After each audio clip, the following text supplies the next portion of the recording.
Hello students, हम operating system पढ़ रहे हैं। ऑपरेटिंग सिस्टम में हमारी फर्स्ट यूनिट लगभग कंप्लीट हो रही है।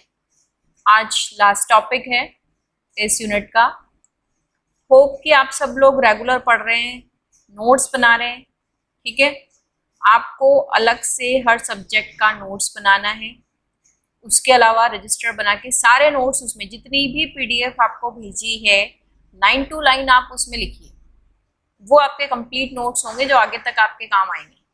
अगर आपके नोट्स बने हुए रहेंगे तो जब भी क्लासेस कॉलेज में होंगी, ऑफलाइन क्लासेस स्टार्ट होंगी, तब अपन दोबारा उनको रिवाइज कर सकेंगे। और अगर आप नोट्स बना के नहीं रखेंगे तो हो सकता है हमारे पास इतना टाइम नहीं बचे। कब कॉलेज स्टार्ट होते हैं, कब से रेगुलर क्लासेस स्टार्ट होती हैं, कब सब कुछ नॉर्मल होता है, तो तब तक हो सकता है हम बहुत लेट हो जाएं। ठीक है, तो अगर आपके नोट्स बने रहेंगे तो उसको रिवाइज करना सिंपल होगा हमारे लिए, हम उसको बहुत ही क्विकली रिवाइज कर पाएंगे। तो आप लोग सब अपने नोट्स बना के रखिए, अपना अलग अलग रजिस्टर मेंटेन कीजिए हर एक सब्जेक्ट के लिए। मैं आपको ऑपरेटिंग सिस्टम और DBMS database management system 2 subject पढ़ाऊंगी। ठीक है, टोटल 5 सब्जेक्ट्स आपके हैं, आपको पता है, जिसमें से ऑपरेटिंग सिस्टम और डेटाबेस मैनेजमेंट सिस्टम में पढ़ाऊंगी। अभी हम ऑपरेटिंग सिस्टम की फर्स्ट यूनिट पढ़ रहे हैं और उसका ये लास्ट टॉपिक है। इसके बाद नेक्स्ट क्लास जब भी हमारी होगी तब मैं आपको DBMS database management system start करवाऊंगी इस वीक के बाद। ठीक है, जब भी हमारी क्लास होती है, मेरी क्लास होती है इस वीक के बाद, तब हम नेक्स्ट पेपर स्टार्ट करेंगे। ठीक है, वो डेटाबेस मैनेजमेंट सिस्टम होगा। इसकी फर्स्ट यूनिट कंप्लीट हो गई है, देन अपन उसकी फर्स्ट यूनिट कंप्लीट करेंगे, फिर इसको हम आगे कंटिन्यू कर लेंगे। ठीक है, तो आप अपना रजिस्टर बना के रखिए। कभी भी आपका रजिस्टर कॉलेज में मंगवाया जा सकता है, कभी भी नोट्स सबमिशन, फाइल सबमिशन, कोई भी असाइनमेंट आपको देना हो तो आपको वो शो करना होगा। ठीक है, ऑपरेटिंग सिस्टम में हमारा नेक्स्ट टॉपिक है मेन फ्रेम सिस्टम। आप लोगों ने कई बार नाम सुना होगा मेन फ्रेम ऑपरेटिंग सिस्टम। कुछ लोग इसको मिनी कंप्यूटर की तरह भी समझते हैं, कुछ सुपर कंप्यूटर की तरह भी समझते हैं, लेकिन ये सुपर कंप्यूटर नहीं है। मेन फ्रेम ऑपरेटिंग सिस्टम अलग चीज है और सुपर कंप्यूटर सिस्टम या सुपर ऑपरेटिंग सिस्टम वो एक अलग थिंग है। Computer then can support thousands of application and input output devices to simultaneously serve thousands of users। देखिए, मेन फ्रेम का मतलब क्या होता है? मेन फ्रेम का मतलब होता है वह कंप्यूटर जो सपोर्ट करता है थाउजेंड्स ऑफ एप्लीकेशंस को, thousands of input output devices को साइमल्टेनियसली एक साथ हैंडल करता है, सर्व थाउजेंड्स ऑफ यूजर्स, ताकि क्या हो सके, थाउजेंड ऑफ यूजर को हम एक साथ सर्व कर सके या एक साथ हमारी सर्विस प्रोवाइड कर सके। वो मेन फ्रेम का मीनिंग होता है। देखिए, मेन फ्रेम का सबसे अच्छा एग्जाम्पल अपन कहें तो बैंकिंग या बैंकिंग सेक्टर में अपन उसको ले सकते हैं। जैसे बैंक के बारे में आप सभी को नॉलेज है। ठीक है, आप कोई भी पैसा आपका डेबिट होता है, क्रेडिट होता है। ठीक है, कोई एक अकाउंट से दूसरे अकाउंट में आप पैसे ट्रांसफर करते हैं। मतलब आप देखते हैं किसी भी बैंक की पर्टिकुलर ब्रांच में या सारी ब्रांचेस में मिलाकर पर सेकेंड थाउजेंड्स ऑफ ट्रांजेक्शन होते हैं। कोई पर्सन एटीएम से पैसे निकाल रहा है तो वो पैसे क्या उसके अकाउंट से भी तो डिडक्ट हुए हैं, तो वहां पे भी मेंशन करना पड़ता है कि भाई ये पैसे इसके अकाउंट से निकले।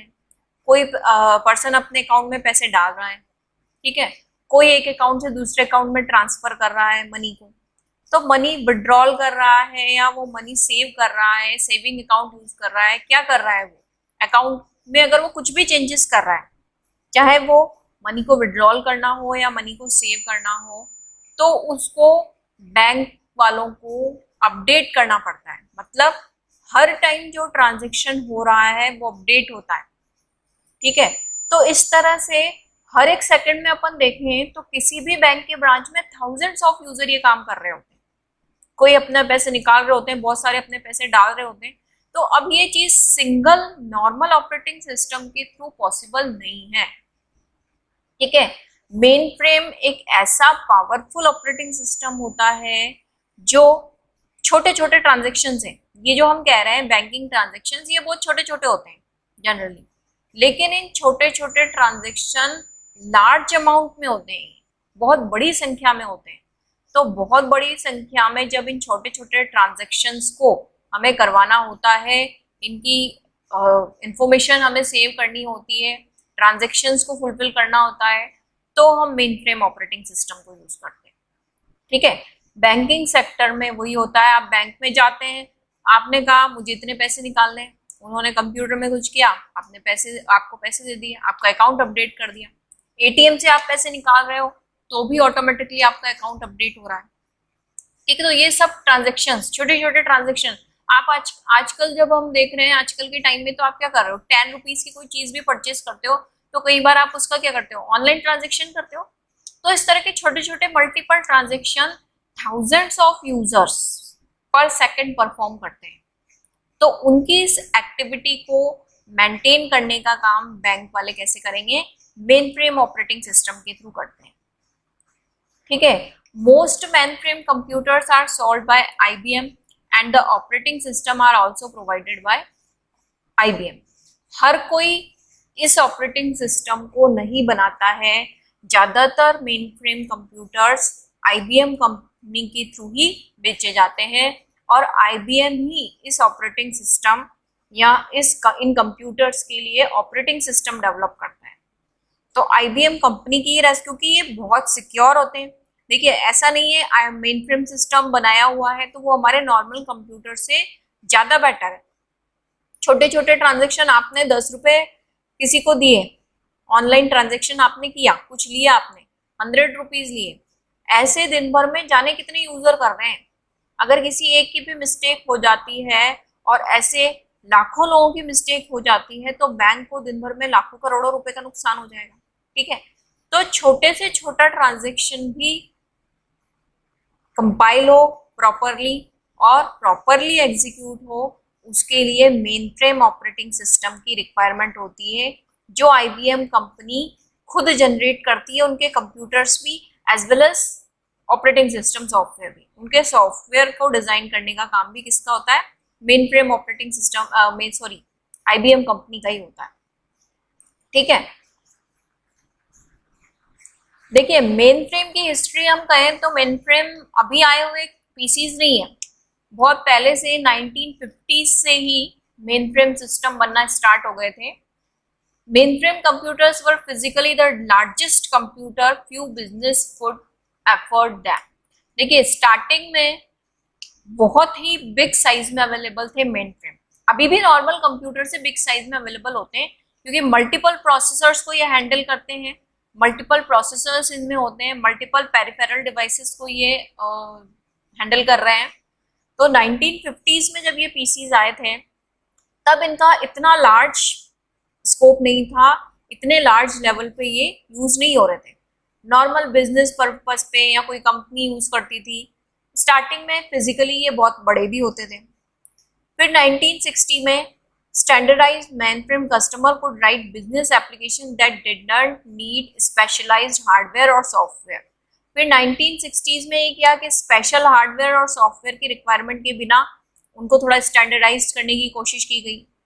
और फिर 1964 में IBM ने इसका पूरी रेस्पॉन्सिबिलिटी ली और फिर IBM ने स्टार्ट किया, जो 3G नेटवर्क पे भी बनना स्टार्ट हुआ था, first general purpose computer as a mainframe computer जो यूज हुआ, जो बाद में अभी जितने भी सेक्टर है, हम बात करें बैंकिंग सेक्टर की, रेलवे सेक्टर की, मतलब जितने भी इम्पोर्टेंट सेक्टर हैं, जहाँ रेलवे में भी क्या होता है, आप देख रहे हैं कोई ट्रेन जा रही है, ठीक है, उसमें बहुत सारे लोग बैठे होते हैं, साथ साथ में कौन कहाँ से टिकट करा रहा है, कौन पैसेंजर कहाँ पे उतरेगा, फिर वहां से किसी अदर पर्सन का टिकट होगा। तो ये छोटी छोटी इंफॉर्मेशन रेलवे में भी यही होता है। पर सेकंड बहुत सारे ट्रांजेक्शन्स होते हैं, बहुत सारे लोग अपना टिकट कराते हैं, बहुत से कैंसिल कराते हैं, बहुत से चेंज कराते हैं। तो ये सारी इंफॉर्मेशन भी किसके थ्रू, रेलवे भी जो है आपका पूरा फ्लाइट है वो सब किसके थ्रू मैनेज हो रहे हैं, मेन फ्रेम सिस्टम के थ्रू मैनेज हो रहे हैं। तो मेन फ्रेम साइज में बिग कंप्यूटर है, लेकिन हम इनको सुपर कंप्यूटर नहीं कहेंगे। सुपर कंप्यूटर बिल्कुल अलग थे। सुपर कंप्यूटर काम में आते हैं आपके वेदर फोरकास्ट में, या कोई सैटेलाइट आप लॉन्च कर रहे हैं, वो सब सुपर कंप्यूटर होते हैं। मेन फ्रेम हमारे वो तो बिग टास्क हो गए जो सुपर कंप्यूटर कर रहा है। मेन फ्रेम कंप्यूटर्स क्या करते हैं, स्मॉल स्मॉल टास्क को या स्मॉल स्मॉल ट्रांजेक्शन्स जब हमें बिग अमाउंट में करनी होती है, बहुत बड़ी संख्या में करनी होती है, तो हम मेन फ्रेम सिस्टम को काम में लेना पड़ता है। तो small task in big amount अगर होगा तो आप किसका यूज करेंगे, मेन फ्रेम सिस्टम का यूज करेंगे। ठीक है, जैसे इंटरनेट बैंकिंग ट्रांजेक्शन का अपन ने ले लिया है, ठीक है, जिसमें पर सेकेंड थाउजेंड्स ऑफ ट्रांजेक्शन होते हैं। अब देखिए ये हमारे स्मॉल कंप्यूटर के थ्रू क्यों नहीं हो रहा है। देखिए हमारा स्मॉल कंप्यूटर के थ्रू या आपके घर में जो नॉर्मल पीसी है उसके थ्रू अगर हम ये करेंगे ये काम, तो किसी एक ट्रांजेक्शन को करने में आप कई बार अपने मोबाइल से करते हैं, आपने मनी विड्रॉल की, ठीक है, या फिर आपने अपने मोबाइल से किसी को पैसे ट्रांसफर किए, तो आपको क्या लगता है, 1 सेकंड लगता है? मोर देन 1 सेकंड आपके ट्रांजेक्शन में लग जाते हैं, कई बार कंप्लीट मिनट भी लग जाता है अगर आप अपने घर के पीसी से या आप अपने नॉर्मल मोबाइल फोन से भी कर रहे हैं तो भी इतना टाइम लग जाता है। तो अगर थाउजेंड्स ऑफ यूजर एक साथ ये काम करेंगे तो वो क्या हो जाएगा, वो तो कंप्लीट पीसी ब्लॉक हो जाएगा। नॉर्मल पीसी अगर हम यूज करेंगे, नॉर्मल ऑपरेटिंग सिस्टम अगर हम यूज करेंगे, तो वो इतने सारे ट्रांजेक्शन्स को एक साथ परफॉर्म कर ही नहीं सकता, वो ब्लॉक हो जाएगा।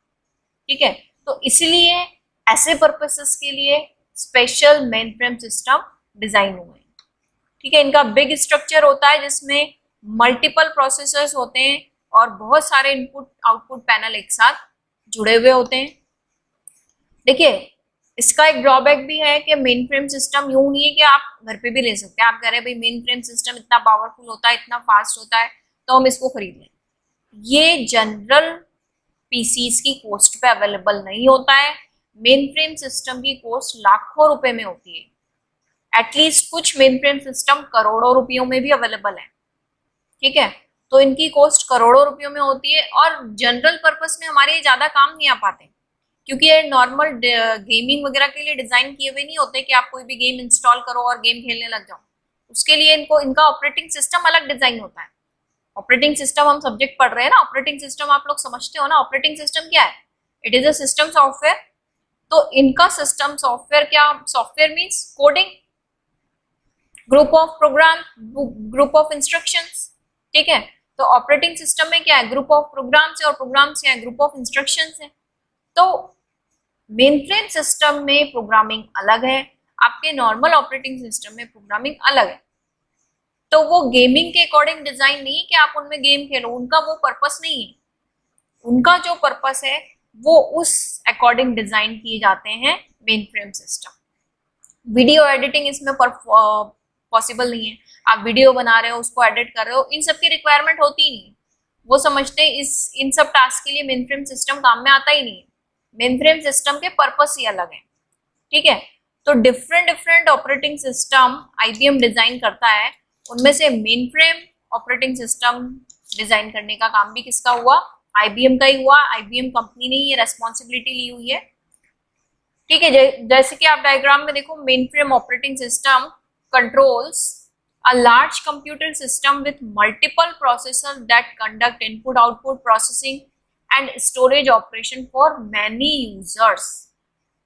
साइज में भी मेन फ्रेम ऑपरेटिंग सिस्टम बड़ा है। ठीक है, काफी सारे डिजिटल इक्विपमेंट उससे जुड़े हुए रहते हैं, काफी सारे इनपुट आउटपुट डिवाइसेस उससे जुड़ी रहती हैं, स्कैनर्स जुड़े हुए होते हैं और प्रिंटर्स जुड़े हुए होते हैं। तो मेन फ्रेम जो सिस्टम है, नॉर्मल आप बैंक में जाते हो, आपको दिखने में सब नॉर्मल कंप्यूटर ही दिखते हैं, बट वो सब कंट्रोल कहाँ से होते हैं, मेन फ्रेम सिस्टम के थ्रू कनेक्ट होते हैं। ठीक है, उनकी पेरिफेरल डिवाइसेस को, उनकी डेटा स्टोरेज को, उनकी वर्किंग को वहां लगा एक बड़ा मेन फ्रेम सिस्टम कंट्रोल करता है। अब देखिए सुपर कंप्यूटर और मेन फ्रेम कंप्यूटर में मोस्ट ऑफ द टाइम लोग कंफ्यूज हो जाते हैं। Supercomputers are optimized for complicated computation that takes place largely in memory। Supercomputer generally complicated task के लिए यूज किया जाता है, जहां पे कॉम्प्लिकेटेड कैलकुलेशन होती है। जैसे वेदर फोरकास्ट की अपन बात करें कि हमारे पूरे वर्ल्ड में कौन से एरिया में कितना डिग्री टेम्परेचर है, अभी वहां पे कब तूफान आने वाला है, अपन नॉर्मल बात करें वेदर फोरकास्ट की, तो इन सब चीजों को कंप्यूट करने के लिए सुपर कंप्यूटर यूज में आता है। मेन फ्रेम कंप्यूटर कंप्यूटेशन तो करता है, लेकिन वो कॉम्प्लिकेटेड कंप्यूटेशन नहीं करता, वो जनरल कंप्यूटेशन करता है लेकिन लार्ज अमाउंट में करता है। Mainframe computers are design to handle tremendous amount of input output and storage, मतलब बहुत ही ज्यादा मात्रा में बहुत ही ज्यादा इनपुट आउटपुट स्टोरेज परफॉर्म करना होता है, तब काम में आता है। Super computer are mostly purpose built for one or a few specific institutional task. Super computer किसी न किसी स्पेसिफिक टास्क के लिए डिजाइन किए जाते हैं, उसके लिए बनाए जाते हैं। जैसे सैटेलाइट लॉन्चिंग के लिए सुपर कंप्यूटर की डिजाइन अलग होगी, वेदर फोरकास्ट के लिए सुपर कंप्यूटर की डिजाइन अलग होगी। तो पर्पस वाइज अलग अलग टाइप से सुपर कंप्यूटर डिजाइन किए जाते हैं। Mainframe computers build to handle a large variety of task, और मेन फ्रेम कंप्यूटर्स को बहुत सारे वैरायटी के टास्क को हैंडल करने के लिए किया जाता है। ज्यादा चेंजेस नहीं करते जब करना पड़ता, अगर आप बैंकिंग के ट्रांजेक्शन्स को और रेलवे में करना चाहते हो, थोड़ी बहुत कोडिंग चेंज होती है उसमें, रेलवे और फ्लाइट्स में आप करना चाहते हो, क्योंकि वो सब क्या है, लार्ज वैरायटी ऑफ टास्क तो हैं लेकिन सिमिलर टाइप की चीजें, बस उसमें क्या है, स्मॉल स्मॉल टास्क को हैंडल करना है जो बहुत ही ज्यादा अमाउंट में अवेलेबल है। Super computers mainly focus on problem which are limited by calculation speed. Super computer जो है किसी पर्टिकुलर प्रॉब्लम के ऊपर फोकस करते हैं, और जो कैलकुलेशन उनकी स्पीड है, कैलकुलेशन स्पीड है, वो उसी अकॉर्डिंग वर्क करते हैं, मतलब कम ज्यादा स्पीड नहीं होती है। मेन फ्रेम कंप्यूटर में क्या होता है, focus on problem which are limited by input output and reliability. उसमें प्रॉब्लम किस तरह की है, इनपुट आउटपुट की रिलायबिलिटी क्या है, बिना रिलायबिलिटी खोए वो अपना काम करते हैं mainframe computers. The processing speed of super computer can go beyond 200 MIPS, इसकी स्पीड 200 MIPS से भी ज्यादा हो सकती है। The processing speed of mainframe computer can range from low as 3 to 4 MIPS to as high as 100 MIPS। तो इसमें क्या होता है, जैसे डेटा ज्यादा होगा तो स्पीड ज्यादा होगी, लेकिन आप कम ट्रांजेक्शन करेंगे, बैंकिंग में ऑनलाइन ट्रांजेक्शन कम हो रहे तो स्पीड कम होगी। एक फिक्स्ड स्पीड से वर्क नहीं करना पड़ता मेन फ्रेम कंप्यूटर्स को। Super computers are mainly used for scientific research. Generally super computer जितनी भी साइंटिफिक रिसर्च है उनके लिए यूज में आते हैं, in addition to aircraft, industry, VR। Mainframe are mostly used in banks and other financial institution, insurance industries वगैरह, इनमें काम में आते हैं मेनफ्रेम कंप्यूटर्स। ठीक है, होप आपको मेनफ्रेम कंप्यूटर समझ में आ गया होगा, मेनफ्रेम सिस्टम समझ में आ गया होगा। आप इनकी थ्योरी भी पढ़ते रहें, नोट्स जो आपको दिए हैं वो ज्यादा इंपॉर्टेंट है। ठीक है, ओके, थैंक यू।